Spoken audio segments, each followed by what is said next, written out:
भेटीची वेळ राज ठाकरेंकडे मागितली गेली। या मतदारसंघातली गणितं आम्हाला त्यांना समजावून सांगायची होती आणि मग उमेदवारी संदर्भातला निर्णय घ्यायचा होता।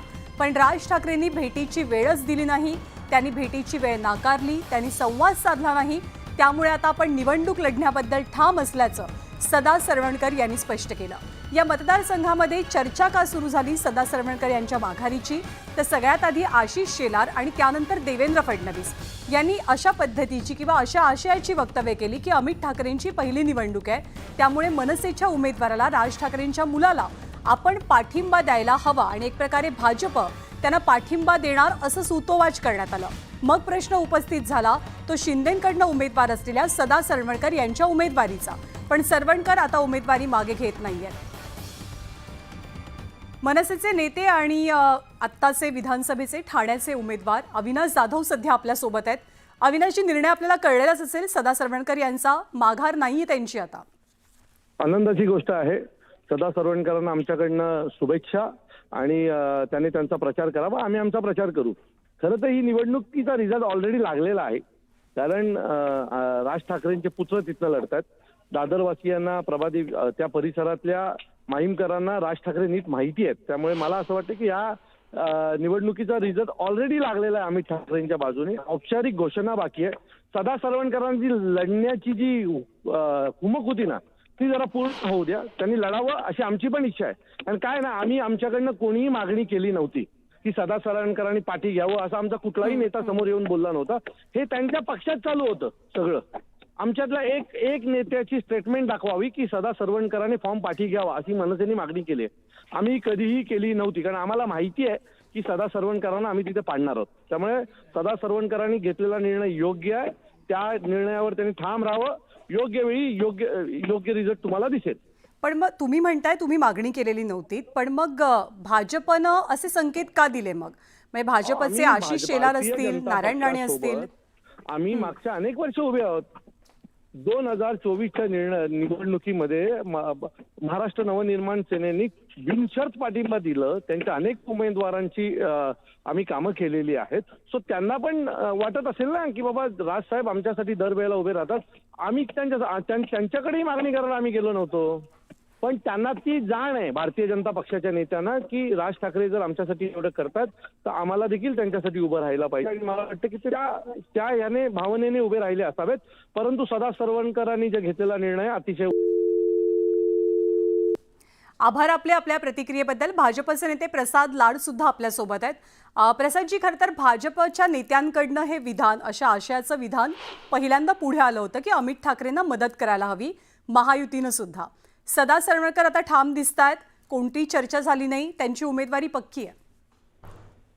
नाही, असं आहे की यामध्ये आम्ही आमची भूमिका भारतीय जनता पार्टी म्हणून फार स्पष्ट केली।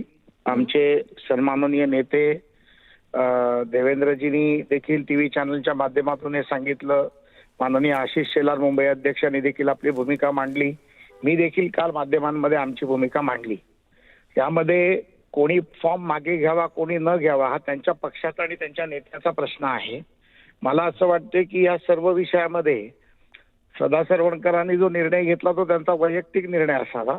यामध्ये त्यांच्या निर्णयाच्या बाबतीत आम्ही बोलणं योग्य नाही, पण आम्ही जी भूमिका घेतली ती भूमिका आम्ही पूर्ण नेऊ।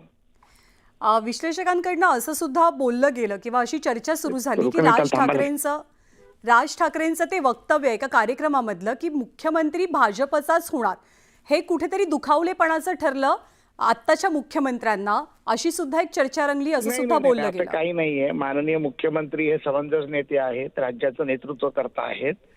असं कोणी बोलण्याने कोणी मुख्यमंत्री होत नसतं। परंतु राज ठाकरे साहेबांनी भारतीय सांगितलं की राज ठाकरे साहेबांनी भारतीय जनता पार्टीचे मुख्यमंत्री होतील ही भावना त्यांनी त्यांच्या मनातली बोलवून टाकली। ते स्वतः एक पक्ष चालवतात, एक पक्षाचे नेते आहेत। महाराष्ट्रामध्ये एक नाव जे मोठ्या नेत्यांमध्ये घेतलं जातं ते राज ठाकरे साहेबांचं आहे, त्यामुळे त्यांनी त्यांची भावना बोलून दाखवली। मला वाटत नाही की त्यांच्या एखाद्या बोलण्याच्या शब्दांनी माननीय एकनाथरावजी शिंदे कधी असा छोटा विचार करतील, कारण माननीय शिंदे साहेबांची आणि राजसाहेबांची पण अतिशय घनिष्ठ अशी मैत्री आहे आणि त्यामुळे या विषयाला जोडणं हे योग्य नाही। जी, आणखी एक मुद्दा, आता या मतदारसंघात दादर माहीम मतदारसंघात भाजपची भूमिका काय असणार आहे? आम्ही आमची भूमिका फार स्पष्ट ठेवली होती की आम्हाला असं वाटत होतं की सन्माननीय राज ठाकरेंनी मनसे म्हणून आम्हाला सातत्याने आम्ही जेव्हा जेव्हा पाठिंबा मागितला, मदत मागितली तेव्हा उभे राहिले. तर त्यासाठी त्यांचे पुत्र जेव्हा निवडणुकीला उभे राहतात तेव्हा आपल्या परिवाराचा मुलगा उभा राहतो या भावनेतून आम्ही त्याला मदत करण्याची भूमिका सन्माननीय आपले शिवसेनेचे उमेदवार सदा सरवणकरांकडे किंवा शिंदे साहेबांकडे मांडली होती. आता सदा सरवणकर साहेबांनी माघार घेतली नाही तर आमची भूमिका काय असेल हे माननीय मुंबई अध्यक्ष आशिष शेलारजी, प्रदेशाध्यक्ष बावनकुळे साहेब आणि देवेंद्रजी कार्यकर्त्यांना आपली भूमिका सांगतील. त्या पद्धतीमध्ये आम्ही आमच्या भूमिकेवरती ठाम राहू. आभार आपले या सविस्तर प्रतिक्रियेबद्दल. तर दादर माहीम मतदारसंघामध्ये एक मोठा ट्विस्ट पाहायला मिळतोय. सदा सरवणकर यांनी आपली उमेदवारी मागे घेणार नसल्याचं स्पष्ट केलं आणि त्याला कारण ठरलंय राज ठाकरेंनी नाकारलेली भेट.